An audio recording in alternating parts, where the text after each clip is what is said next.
Good morning. I'm Beth Clayton, and I am a nurse anesthetist from the University of Cincinnati. And I'm honored to be here today. The majority of my career over the past 30 years has been spent in obstetric anesthesia, and it's really exciting to be able to present on this topic, maternal hemorrhage.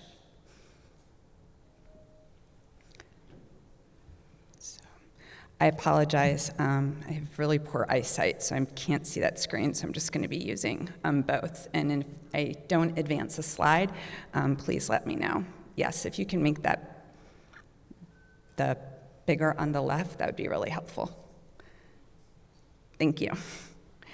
Okay, so postpartum hemorrhage, as we've heard this morning, unfortunately, it remains a leading cause of maternal hemorrhage, both for mortality and morbidity. And despite the global awareness and evidence-based guidelines, there are gaps in timely diagnosis and the management of that. Recent research has evaluated the pharmacologic and procedural and implementation strategies for the management of postpartum hemorrhage. So there's a lot of discussion today on the various things that lead up to hemorrhage, and so what I wanted to choose today was to look at the recent research in the last 2 years that have evaluated the management and pharmacologic interventions that we can take to minimize the hemorrhage. And so we looked at various systematic reviews and meta-analysis and scoping reviews that have looked at the diagnostic accuracy tests for postpartum hemorrhage, how is TXA come into play, the transfusion of blood and blood products in postpartum hemorrhage, if intraoperative cell salvage is beneficial, the effectiveness of the care bundles that you've heard of discussion, and then the recent add of the increasing experience of the placenta accreta spectrum. So time is of the essence, as we've heard, into diagnosis of hemorrhage. And for those of you that don't practice regularly in obstetric anesthesia, our primary hemorrhage is greater or equal to 500 mLs in the first 24 hours for a vaginal birth, or greater than or equal to 1,000 mLs within the 24 hours of a cesarean delivery. A Cochrane review by Eunice et al. Evaluated the diagnostic tests for identifying primary and severe postpartum hemorrhage in vaginal births. And what they saw is when you look at it, our visual detection is what most clinicians utilize. However, we know that adding volumetric and gravimetric measures may be beneficial, but these still don't show a great deal of sensitivity. And so where we see the best combination is using calibrated drapes and clinical observations in combination and not relying. We find that the gravimetric weights and what we use with the quantitative blood loss is more a confirmation of maternal hemorrhage as opposed to an early recognition of it. And using the calibrated drapes and our clinical observations will allow us to enable timely detection of it and then facilitate our care with it. As Dr. Main said, it's the delayed diagnosis and then the delay in treatment. I review several of the maternal obstetric anesthesia closed claims, and what I saw frequently in the maternal hemorrhage cases is you could look at the anesthesia record or the PACU record and clearly see the declining vital signs. However, there was the denial that hemorrhage was the cause. It may have been attributed to the anesthetic or to nausea and vomiting that may be happening, and saying that the change in vital signs were related to that and not really that the underlying hemorrhage was happening. They also looked at hemoglobin, our shock index, and then the early warning signs. They found that the hemoglobin, again, was confirmation and not early detection, and that you should be using your clinical signs and your measurements to guide care. The shock index is very helpful. However, it's not typically integrated into our standard vital sign monitors, and so again, it ends up being a detection of deterioration and not an early recognition of it. The other item that's been in a lot of discussion over the years is the inclusion of TXA, and the evidence has been controversial. Some studies show that it's beneficial, some studies show that it is not. This recent meta-analysis of Cochrane reviews demonstrated that in low-risk patients who are low risk for postpartum hemorrhage, that TXA prophylactically is not beneficial. This was supported by the women's trial. There were 2 different Cochrane reviews done both for cesarean section and for vaginal deliveries, and then there was an individual patient data meta-analysis, and they did not demonstrate that prophylactically administering TXA would be helpful. A systematic review and meta-analysis, though, on the use of prophylactic TXA in cesarean delivery did show benefit in the patients who were at high risk. So it is not recommended to administer in every cesarean section, but for those patients that are high risk for postpartum hemorrhage with that. And if you're going to administer it, it is recommended to give at skin incision and not wait to give it at cord clamp or after the birth. Also, it noted in that particular Cochrane study that giving the patients prophylactic TXA in the high-risk patients did also decrease their need for blood transfusions with it. The next thing that the Cochrane review looked at was transfusion of blood and blood products for postpartum hemorrhage. This particular study had 12 studies included in over 17,000 patients. Unfortunately, the data really was not conclusive and able to give specific recommendations, and so further research is needed in this area. One of the items that is discussed is the use of fibrinogen or cryoprecipitate.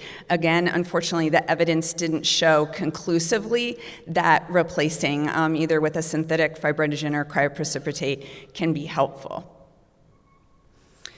Intraoperative cell salvage, for those patients who are high risk, is it a consideration to use cell salvage instead of using the allogenic blood transfusion with it? The thought was that if you use this, we would be able to decrease, again, that allogenic blood transfusion with it. And what they did notice is that the confidence interval was so wide when you compared cell salvage to the standard care that they were not able to show that it gave significant benefit with it. Certainly in our patients who are going to refuse an allogenic transfusion, such as our Jehovah's Witness patients, that would be someone you would definitely want to consider having that available for.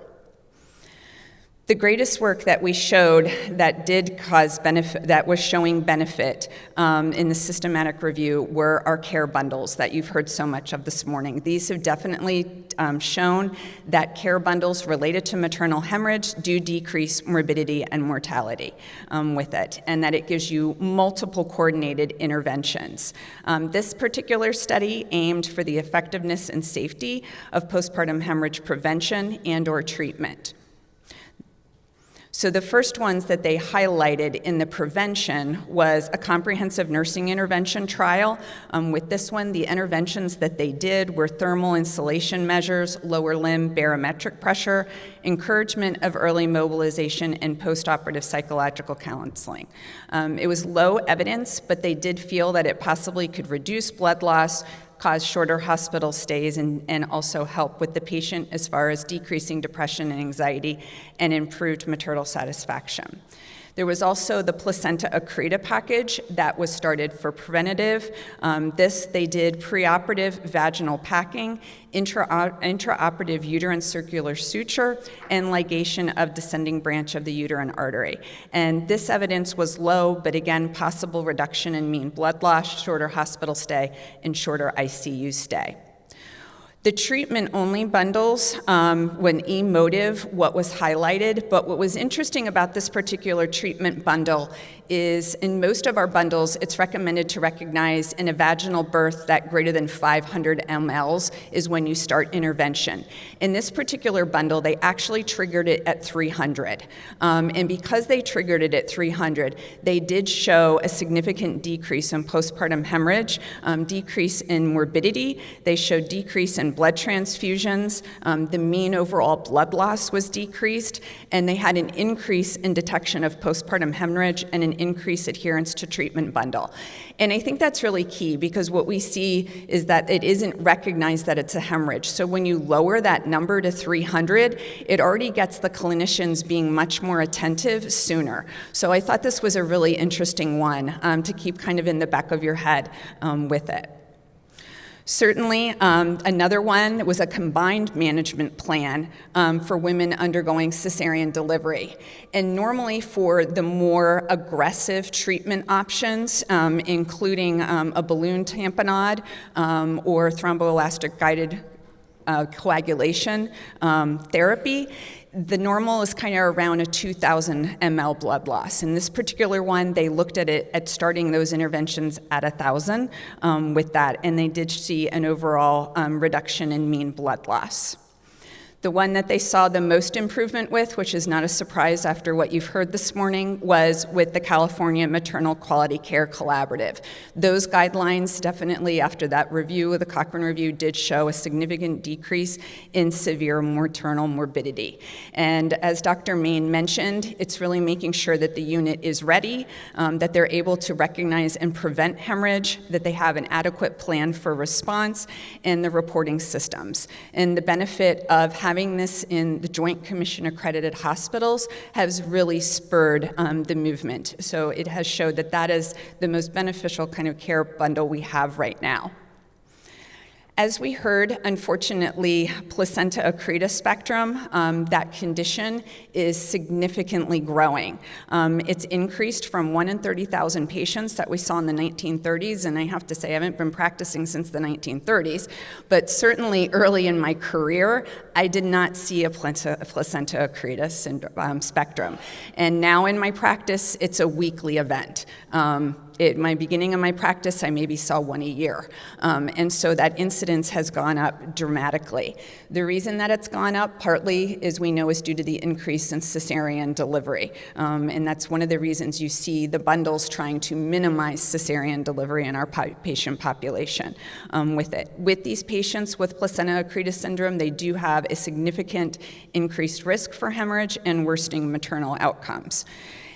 They have noted in the studies over the years that if these women deliver at a tertiary care center with a multidisciplinary team, they will have lower their risks for large blood transfusion, second surgical procedures, and composite morbidity. My practice varies. I do work at the academic medical center, but I also work at our community hospitals. And encouraging our obstetric colleagues at times that this isn't the right location for this patient, we need to move them to the tertiary care center. And it's not just about responding to the hemorrhage, it's we know how to respond to the hemorrhage, it's also the consequences that they need the right ICU follow-up afterwards. And our community hospitals don't always have that ability to follow them that well with that. So it has been recommended that there are placenta accreta centers, and as we heard, most of our tertiary care centers do have those.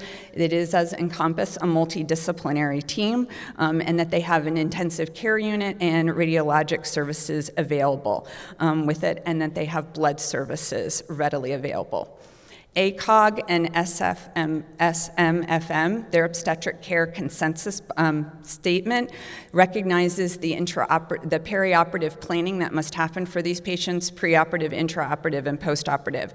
And it mimics very closely to what we saw in that placenta accreta tertiary care center, with making sure preoperatively we maximize the hemoglobin, confirm the timing of the delivery and the location of the delivery, and then pre-oping that patient appropriately. Certainly having intraoperatively the surgical expertise and having cell saver available and point of care testing and the right equipment with it. And then postoperatively, who is going to be managing that care and making sure you have critical care services. What was interesting in the scope, there was a scoping review done for anesthetic management for patients with placenta accreta. And there were 62 studies in this scoping review. With it, only 4 of the studies really had a multidisciplinary procedure protocol that was listed. And it's really important, if you're going to be managing these patients, that you do have some type of protocol for your facility. Of the 62 studies, I found surprising that only 40 of the studies actually specifically mentioned anesthesia providers in their multidisciplinary team. I just assumed that would happen. So still, again, working with some of our colleagues to recognize that anesthesia providers, it's important that we're involved in the plan of care. There was not, with this scoping review, an overall recommendation of a particular anesthetic, whether it be neuraxial anesthesia or general anesthesia. Depending on what the interventions are going to be surgically, that may change. Certainly, as you can imagine, if an anesthesia provider is part of that multidisciplinary team, they did note that neuraxial anesthesia use was much higher with that. There is still limited guidance on optimal fluid and hemodynamic management, postoperative care strategies, and blood management and outcome reporting. With that, it is recommended that anesthesiology be part of the involvement in this team with that. So key insights into the scoping, kind of what to look forward, what we need to do forward. It does require strategic planning and coordination, and best outcomes are seen in our multidisciplinary teams.